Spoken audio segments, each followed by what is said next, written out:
नदी किनारे गंगा रिवर में 5 डॉल्फिन। मीरल करके गांव गंगा नदी के आजू बाजू के नजदीक के प्रांत में रहता है। उस गांव में नरेश और रुक्मणी करके बूढ़े उस नदी में मछली पकड़कर बेचते थे।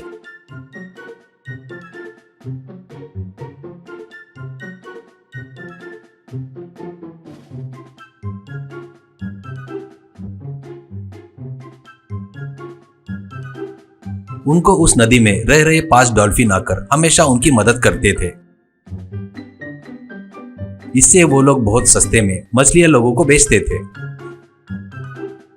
नरेश एक बार उस नदी में जाकर शंख निकालकर फूंकता तो बस कितनी भी दूर हो 5 डॉल्फिन आकर नरेश और रुक्मणी की मदद करते थे।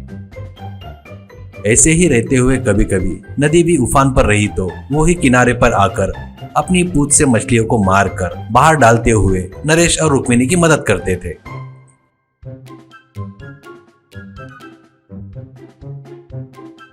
ऐसे ही रहते हुए एक दिन नरेश के पास कुछ मछुआरे लोग आते हैं। अब नरेश से एक जन, भैया इससे पहले बहुत सारे मछलियां जाल में फंसते थे। कुछ दिन पहले नदी के ऊपर कहीं से एक लड़की को कुछ लोग भगाए बोले। वो लड़की पानी में गिरते हुए श्राप दी बोलते।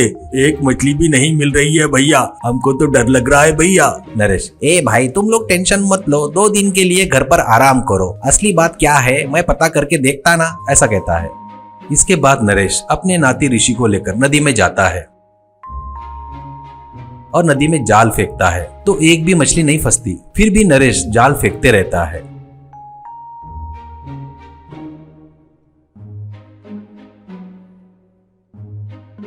फिर भी नहीं फंस रही थी। ऐसे बहुत देर तक देख देख कर एक शंख निकालकर बड़े आराम से प्यार से फूंकता है। इससे उसकी आवाज से बड़ी तेजी से वहां पर डॉल्फिन आते हैं। अब 4 डॉल्फिन अपनी पूंछ से पानी के अंदर के मछलियों को ढकेल रहे थे। पूरा नाव मछलियों से भर जाता है।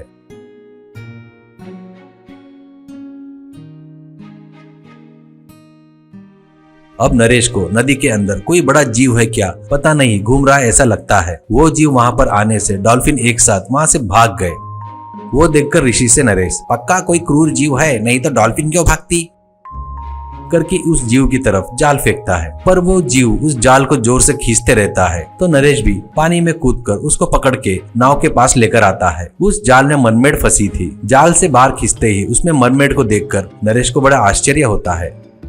मरमेड से नरेश, क्या जलकन्या अभी भी रहती क्या? ओहो तुम ही हो क्या? वो मछलियों के जाल को नहीं फंसने दे रही हो? तेरी वजह से मदद करने वाली डॉल्फिन भी भाग गई, अब मैं तुम्हें मार दूं, करके चप्पू को बाहर निकालता है। तो मरमेड नदी में, नहीं मैंने ऐसा नहीं किया, वो जादूगर जलंधर ने किया। मेरी बलि देकर दुनिया पर राज करने की उसकी आशा है, पर उसके पास से बचकर समुद्र के रास्ते से जाते जाते देखो मैं यहाँ पर आ गई। पर मैं जब तक हूँ तब तक तुम लोग को यहाँ पर मछलियाँ नहीं मिलेगी, क्योंकि उनको एक नया जीव आया करके लगता है। इसलिए कृपा करके तुम मेरी मदद करके मुझे समंदर में छोड़ दो। नरेश, क्यों पानी की परी कॉमेडी कर रही हो क्या? मैं तुमको समंदर में क्यों छोड़ू? यानी उस जादूगर रह रहा है ना, उस जंगल को पार करके जाना पड़ेगा, तब वो हमको देखे तो तेरे साथ साथ मुझे और मेरे नाती को भी बलि दे देगा, कहता है। तो इससे मरमेड जलकन्या नरेश के सामने बहुत गिड़गिड़ाती है।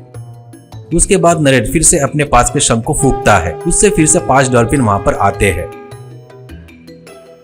उनसे नरेश जलकन्या की बात करता है। उसमें से एक डॉल्फिन, जंगल में एक कोस दूर पर एक नदी पाया है, वो सीधे समुद्र पे जाती है। वहाँ तक मरमेड जलकन्या को छोड़ो, वहाँ से हमारे दोस्त है ना, वो रास्ता दिखाएंगे। तो इससे ऋषि मरमेड को बाहर आने को कहता है। अब मरमेड बाहर आते ही एक साधारण लड़की में बदल जाती है। उसके बाद नरेश उसको बस्ती में लेकर जाता है।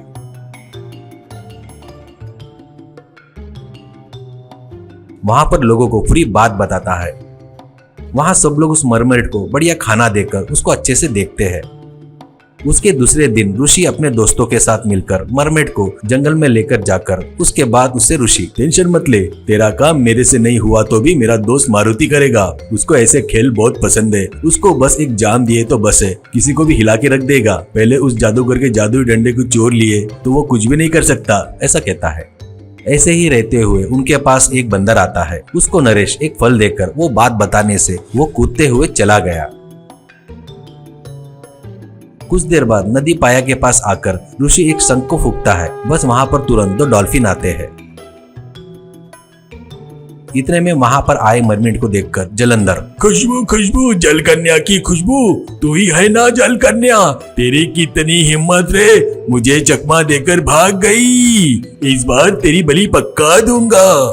ऋषि, क्या रे इतनी अच्छी मछली की बास आ रही है तेरे को? बढ़िया ही पहचाना, पर तू कुछ नहीं कर सकता ना, क्योंकि तेरा जादुई डंडे को हमारा मारुति अब नदी में फेंकने वाला है। ऐसा कहते ही तुरंत बंदर आकर उस पर कूदकर उसका जादुई डंडा लेकर पानी में फेंक देता है। गंगा नदी में गिरकर वो जादुई डंडा बहुत तेजी से दूर चला गया। वो देखकर गुस्से से जादूगर ऋषि और उनके दोस्तों को मारने आता है। वो देखकर वो लोग फटाफट आजू बाजू के पेड़ों पर चढ़ जाते हैं। उसके बाद उनके पास का कैट बॉल को निकालकर उससे जादूगर को मारना शुरू करते हैं। बस वो कैट बॉल की मार से, पत्थरों की मार से जादूगर वहां से भाग जाता है। उसके बाद मरमेड जलकन्या नदी में कूदती है। उसके बाद उस मरमेड को डॉल्फिन अच्छे से ले जाकर समुद्र के पास छोड़ते हैं। वो देखकर ऋषि और उनके दोस्त बहुत खुश होते हैं।